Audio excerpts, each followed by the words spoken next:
if you're having trouble with your game and you really don't want to quit and you want to do what some people consider a cheat, like I said, it's style. It's your business, your game. You pay for the damn thing.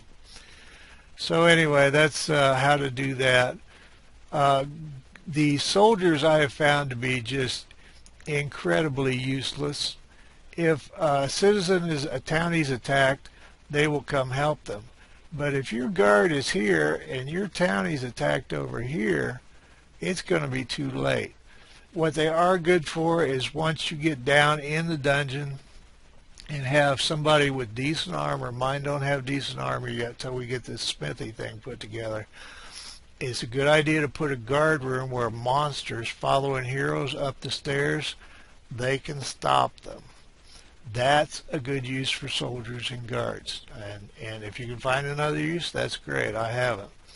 But anyway, but definitely you're going to want a guard, and you can make it on the surface, but monsters will follow heroes up out of the ground. But having just a couple of, well, every citizen doing soldier isn't making stuff for you, so consider that.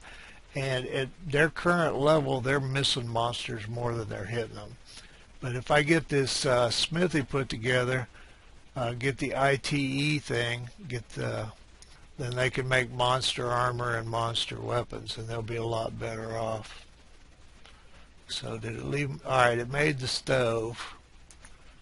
Might keep running out of iron, might be the problem. How much iron's left? 3. Did they make the... All right, the skinning table takes 1. They should have enough to make this ITE table. Or unless it's 3. Is it 3?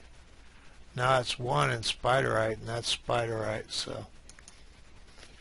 All your monster ingredients are called ITEs. There's a stockpile zone, ITEs, and it refers to monsterite, spiderite, zombieite, ghoulite, all that happy crap, and you make weapons and armor out of it. I actually would like to, from the earlier, I've still got the habit of queuing up too many work orders and not letting them rest. And the biggest thing you can do is let them rest as far as getting more of them. Okay, we've got 5 people over here. I'm going to go ahead and see if we can do some badgers for them. We've got a green one in there. Let's get a red one and a blue one. They shouldn't have to go far for these guys. See, we've got quite a crowd here. We're at 23 people. So they're all sitting here getting rested and getting happy, hopefully. Another thing is I've always thought this was decorative items, and basically what it is happiness items, quite simply. Usually you get your heroes up here too, or you wind up, and you want to have, I want to build like some of this outdoor happiness stuff around the edges, some of this stuff, so that wherever their line of sight is when they click on it, they get happy. Actually, if that's happiness items, well, I want to do another badger here. That's happiness items, then they should have been happy to see the tombs and stuff. Maybe I shouldn't have. The bodies, the remains lead to unhappiness, so you don't want them to see that. But all this is happiness stuff, the indoor stuff and all that. So, and we haven't kicked up at all. Theoretically, it's when the day changes. If you want to micromanage to that point where you can figure out when the day changes so that you don't waste a full day trying to do this. Now, I don't know if you have to do these fights continuously or what, or if there's any advantage to it. That's what the arena's for, is badger fights. What I might do is kick the food down. Or we might actually have enough happiness already. I honestly don't know. What I was going to do was kick the food down, but I don't feel secure with only 13 loaves of bread doing that. So I'm actually losing people. There's a caravan, but as soon as we sell stuff to him, people will be carrying it to him. So That's kind of a no-win situation. Now, I haven't added any new orders, so I don't know why we got people running off. And it might just be the change of the day that's the problem here. What you might do is wait till late in the day and do your damn badgers then.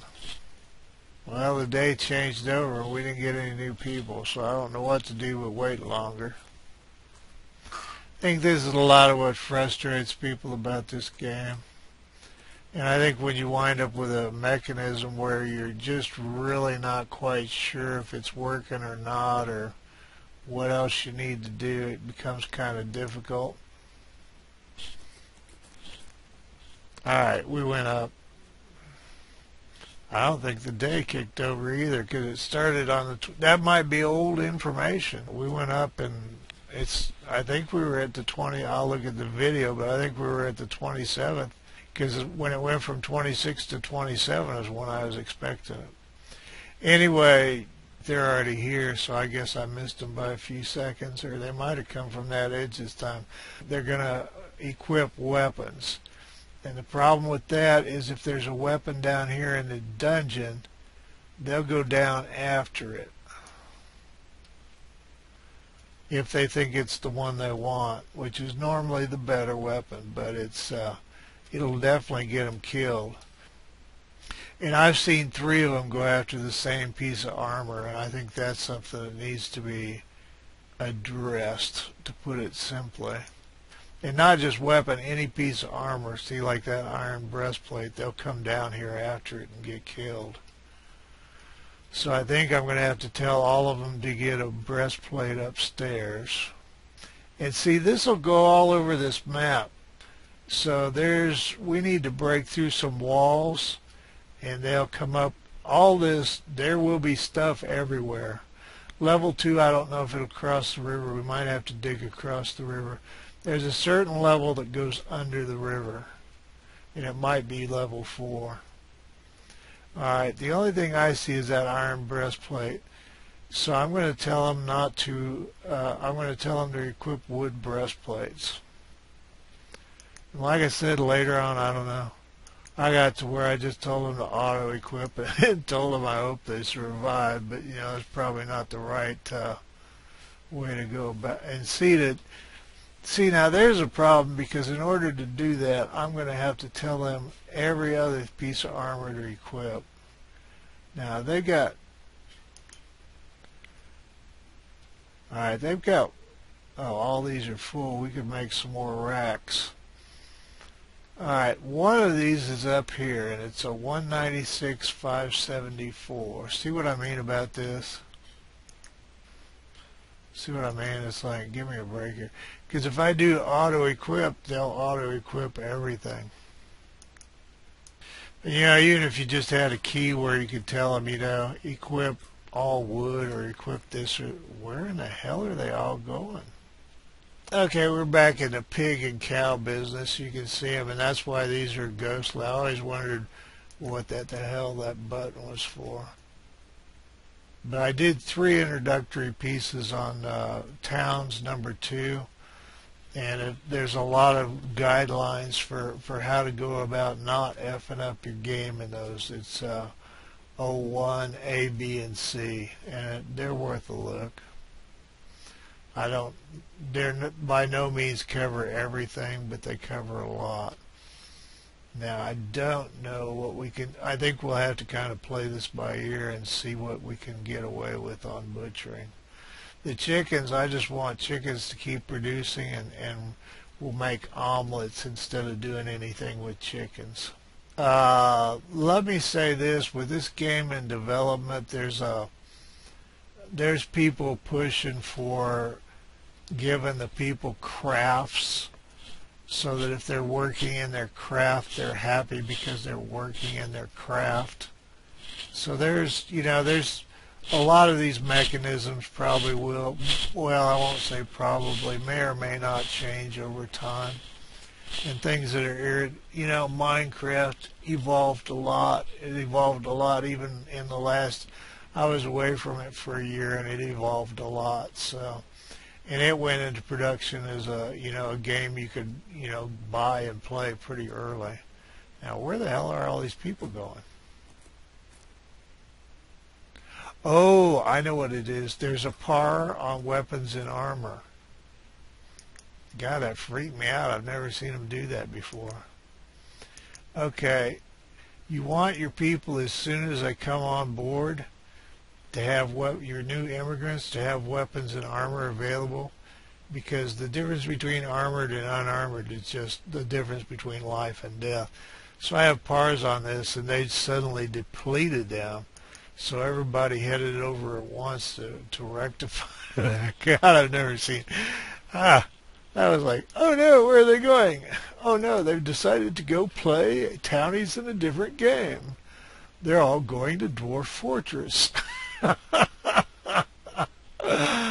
Oh, gracious. Anyway, how are we on badgers?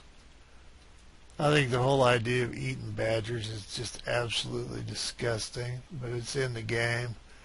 And it looks like we used just a ton of them for the arena, so we're not going to butcher them very much for a while.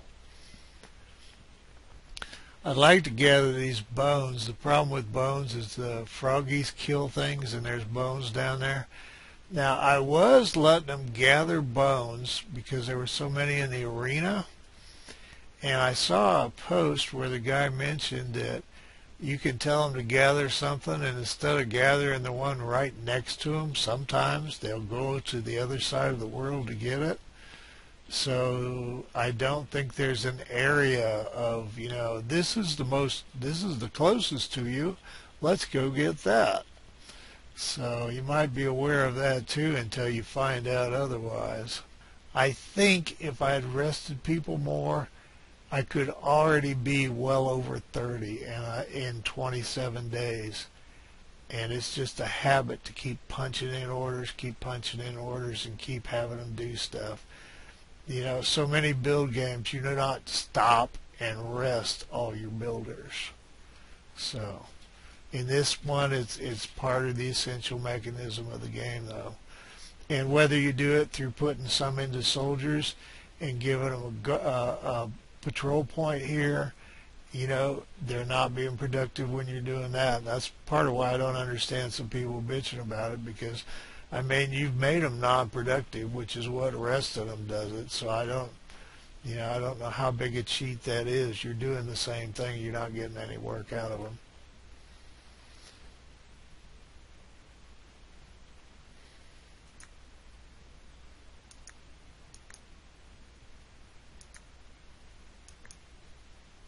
Oh, he's playing chess upstairs by himself, playing solitaire chess.